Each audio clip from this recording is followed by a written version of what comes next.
Soyez les bienvenus sur BFM Lyon. Je suis très heureuse de vous présenter ce nouveau rendez-vous. Cette saison, ce sera tous les jeudis. Dans votre assiette, émission consacrée à la gastronomie lyonnaise. Évidemment, ça manquait. On ne pouvait pas ne pas avoir d'émission pour mettre notre gastronomie à l'honneur sur BFM Lyon. Émission en partenariat avec Le Petit Paumé et Agathe Davier qui est avec moi cette semaine. Bonsoir Agathe, soyez la bienvenue. Bonsoir, dans cette Élodie. émission. C'est un plaisir de vous avoir. Vous verrez, vous allez prendre l'habitude.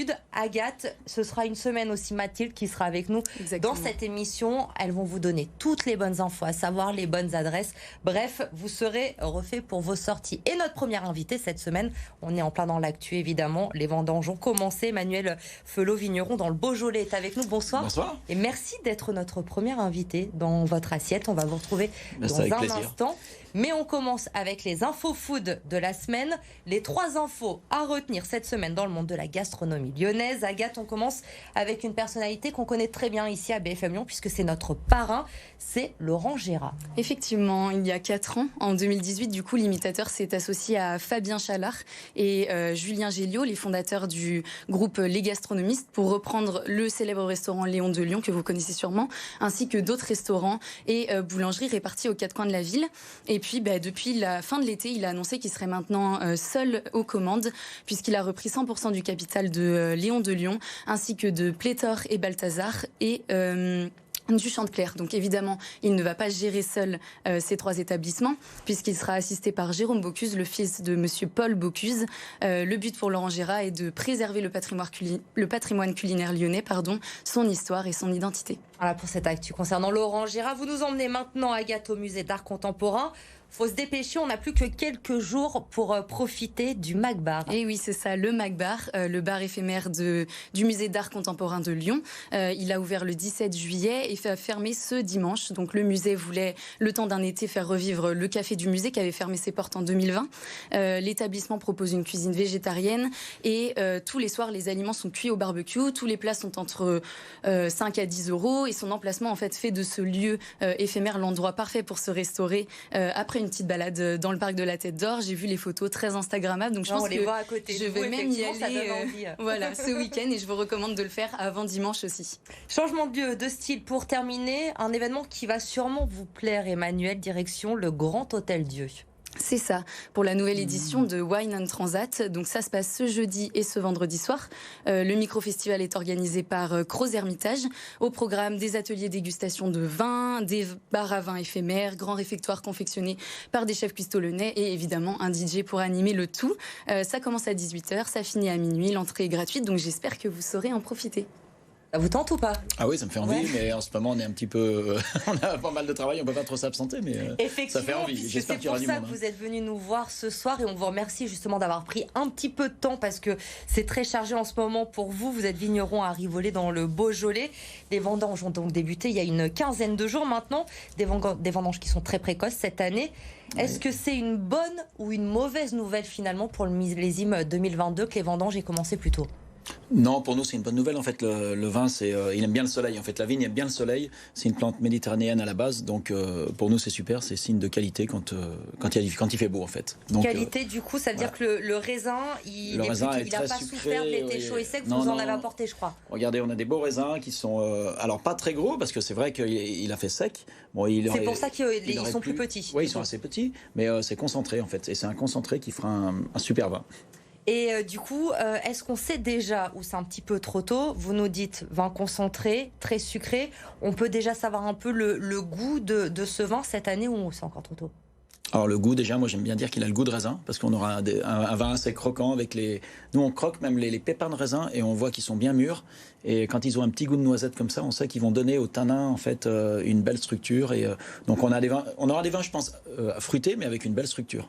Donc un très bon millésime. Un très bon millésime, oui, vraiment. Ça, les années de soleil sont tout le temps des très bons millésimes. On a hâte de pouvoir déguster. Habituellement, je crois que vous produisez entre 80 et 100 000 bouteilles par an. Oui, c'est à peu près ça. Cette année, on sera dans la fourchette basse parce qu'avec le manque d'eau, on aura un petit peu moins de... On aurait préféré en faire un petit peu plus, mais bon, c'est bien quand même en fait. C'est ça, l'été sec et chaud, c'est bien pour le raisin parce qu'il est très sucré, mais la contrepartie, c'est qu'il y en a moins. Oui, voilà, il y en a un petit peu moins, mais bon, la vigne, c'est une des plantes qui s'en sort le mieux avec la sécheresse en fait. Donc on on n'a pas trop à se plaindre. La mise en bouteille, du coup, c'est pour quand?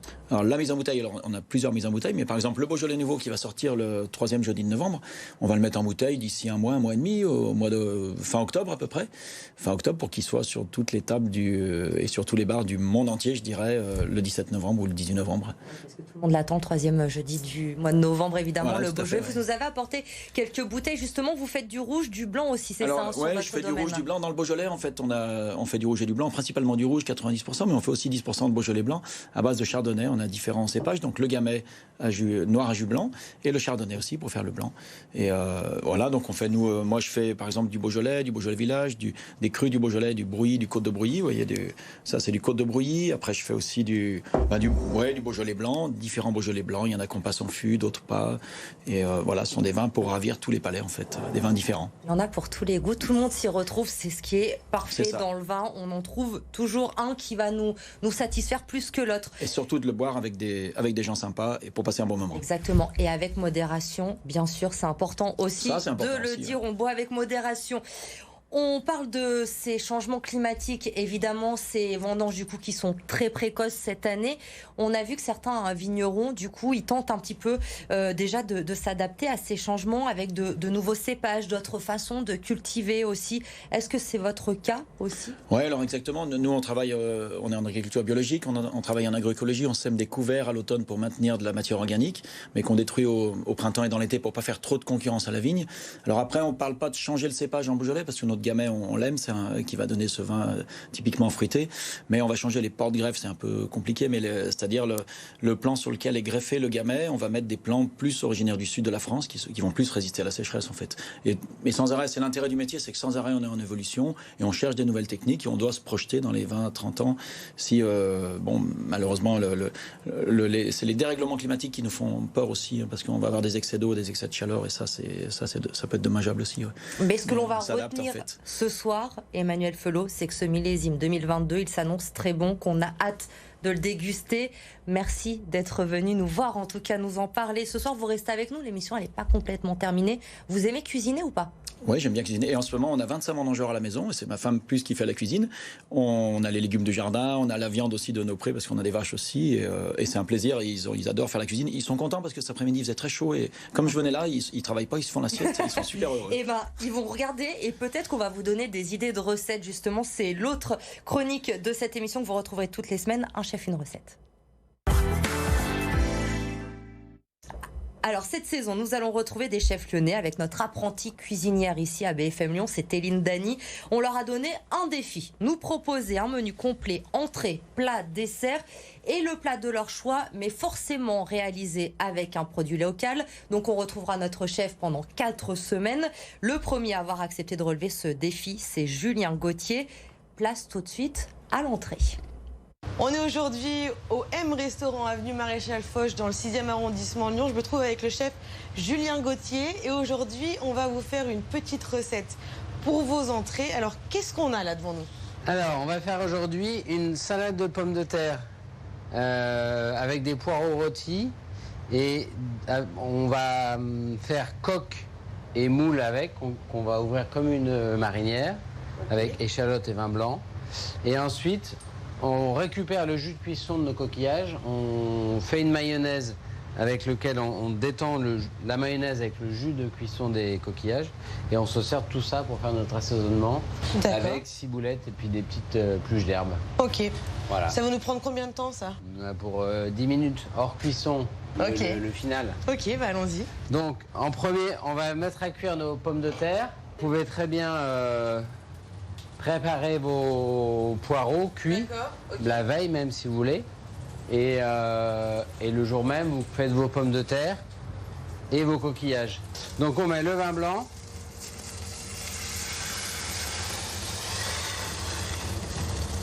Donc là, on va mettre les coques dans la sauce. Dans le mélange vin blanc. Mélange. Voilà. En fait, le coquillage, dès qu'il s'ouvre, d'accord. Après, on le laisse 10 secondes et il est cuit, quoi. D'accord. Voilà, donc là, on a nos moules. Voilà, nos moules sont cuites. On les débarrasse avec nos coques. Donc ça, c'est les pommes de terre où on garde la peau. Oui, c'est avec la peau. Très bien. Pas besoin d'éplucher avant, du coup. Non. Encore un gain de temps.